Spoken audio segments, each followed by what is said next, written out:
Assalamualaikum warahmatullahi wabarakatuh.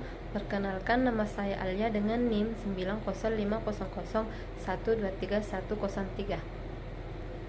Baiklah, di sini saya akan menjelaskan tentang teori produksi. Yang pertama, faktor produksi. Faktor produksi meliputi sumber daya yang digunakan dalam proses produksi, seperti alam, yaitu tanah dan bahan mentah. Yang kedua, ada tenaga kerja seperti manusia. Yang ketiga, ada modal atau uang, dan yang keempat, ada kewirausahaan atau kemampuan untuk mengelola produksi. Produksi. Yang kedua, ada fungsi produksi. Fungsi yang menggambarkan hubungan antara input atau faktor produksi dan output atau hasil produksi. Yang ketiga, ada skala hasil atau return to sale, mengukur perubahan output akibat perubahan semua input.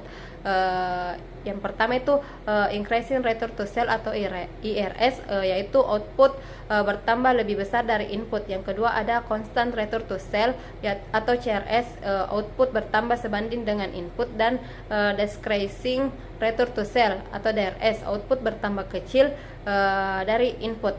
Yang keempat, ada tujuan produksi dalam ekonomi Islam, yaitu memenuhi kebutuhan masyarakat, mendapatkan keuntungan secara halal, menjaga keseimbangan antara kepentingan individu dan masyarakat. Keempat, menghindari kerusakan lingkungan dan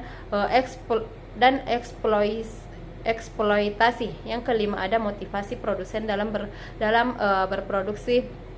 Dalam Islam, produsen termotivasi untuk satu, menghasilkan barang atau jasa yang bermanfaat. Yang kedua, mendapatkan ridho Allah atau niat ibadah. Yang ketiga, mencapai keberkahan dan kesejahteraan bersama. Yang keenam, ada formulasi maslahah produsen. Maslahah atau kesejahteraan produksi diperoleh dari keuntungan yang tidak hanya material tetapi juga spiritual. Mencakup yang pertama itu keberlangsungan usaha, keberkahan rezeki, kemanfaatan bagi masyarakat.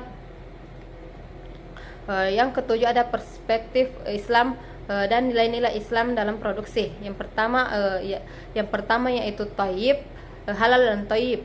Yang kedua itu keadilan. Yang ketiga itu amanah.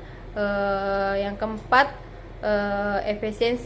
efisiensi dan tempat pemborosan.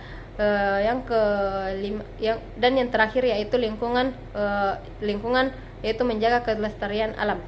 Cukup sekian dari saya. Assalamualaikum warahmatullahi wabarakatuh.